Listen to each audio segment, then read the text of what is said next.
के कारण, जैसे विश्वास में न आने से पहले हम आदम के समान परमेश्वर की दृष्टि के सामने से, परमेश्वर की नजरों के सामने से, परमेश्वर के सिंहासन के सामने से, परमेश्वर की पवित्रता के सामने से निकाल दिए गए थे। किस कारण? पाप के स्वभाव के कारण, पाप की परिस्थितियों के कारण, झूठ की प्रवृत्ति के कारण, असत्य की प्रवृत्ति के कारण, हिंसा की प्रवृत्ति के कारण, चुगलियों की प्रवृत्तियों के कारण, नाना प्रकार के व्यभिचार की प्रवृत्तियों के कारण, लालच की प्रवृत्ति के कारण, चोरी की प्रवृत्ति के कारण हम सब के सब निकाले गए थे परमेश्वर की दृष्टि से, परमेश्वर के सामने से निकाले गए थे।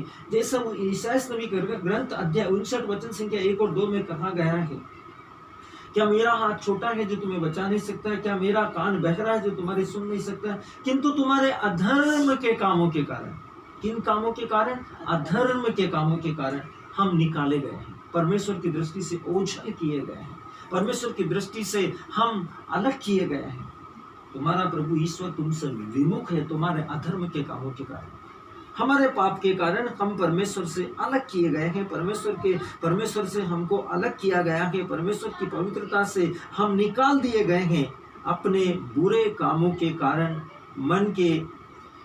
मन से बैरी होने के कारण, उसने अपनी शारीरिक देह में, जब हम अपने मन में बैर कर रहे थे, अपना दिल में बैर कर रहे थे, अपना स्वभाव में बैर को लेकर आ रहे थे, अपने अंतःकरण में बैर के स्वभाव में चल रहे थे, तब हम में से हर एक व्यक्ति परमेश्वर के सामने से निकाल दिया गया था, परमेश्वर की धार्मिकता के सामने से निकाल दिया गया था, सत्यनिष्ठा से निकाल दिया गया था, परमेश्वर के पवित्रता के सामने से निकाल दिया गया था, क्योंकि हमारी अपवित्रता परमेश्वर के सामने खड़े रहने योग्य नहीं थी।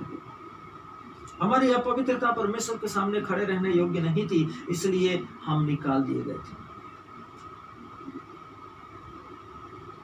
उसने अब उसकी शारीरिक देह में मृत्यु के कारण तुम्हारा मेल भी कर लिया है। किसकी शारीरिक देह में? यीशु मसीह की शारीरिक देह में परमेश्वर ने यीशु मसीह की देह में मृत्यु के द्वारा, किसकी मृत्यु के द्वारा? यीशु मसीह की मृत्यु के द्वारा। किसकी देह में? यीशु मसीह की देह में हमारी पापों के प्रायश्चित के लिए परमेश्वर के सामने मेल करा दिया है।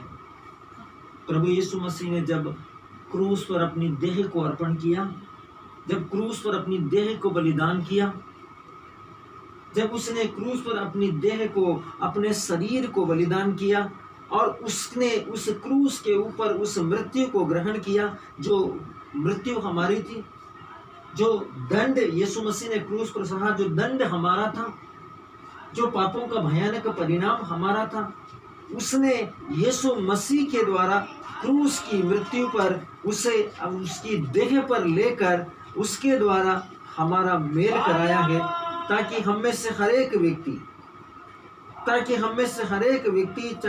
हम और आप हर एक व्यक्ति उसके सम्मुख पवित्र और निष्कलंक और निर्दोष बनकर उपस्थित रह सके, ताकि हम में से हर एक व्यक्ति, ताकि तुम्हें जो उस पर विश्वास करते हो, भरोसा रखते हो, विश्वास और प्रायश्चित के द्वारा उसके सम्मुख है पवित्र और निष्कलंक और निर्दोष बनाकर उपस्थित करे। परमेश्वर का योजना क्या है?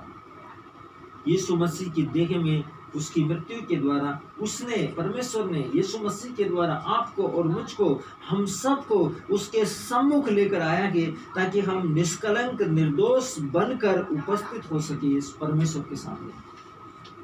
वचन हमको बताता है कुलुसियों के नाम संत पौलुस का पत्र अध्याय 1 वचन 21 और 22, धन्य है परमेश्वर। परमेश्वर का वचन कहता है धन्य है परमेश्वर। एफिसियों के नाम संत पौलुस का पत्र अध्याय 2 वचन 13 कहता है, पर अब मसीह यीशु में तुम जो पहले दूर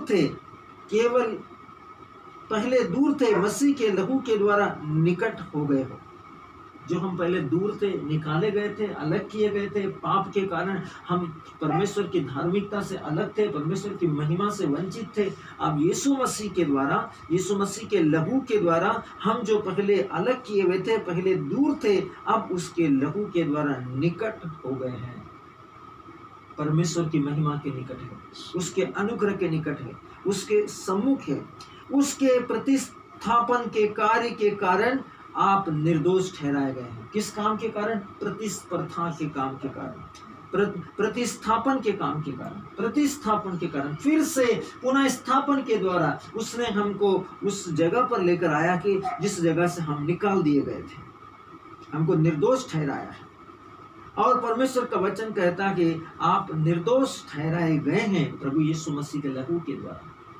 आपने कुछ नहीं किया, मैंने कुछ नहीं किया, कलीसिया ने कुछ नहीं किया, किसी ने कुछ नहीं किया, लेकिन किया परमेश्वर ने अपने अनुग्रह के द्वारा, अपने प्रेम के द्वारा। हम सबों के लिए उसने अपने शरीर के ऊपर मृत्यु को सहा और उसके लहू के द्वारा हम सबको पवित्रता प्रदान की, और उस पवित्रता के लिए उसने प्रतिस्थापना की ताकि हम निर्दोष ठहराए जाए, आप और मैं निर्दोष ठहराया जाए परमेश्वर के सामने। अपराध मुक्त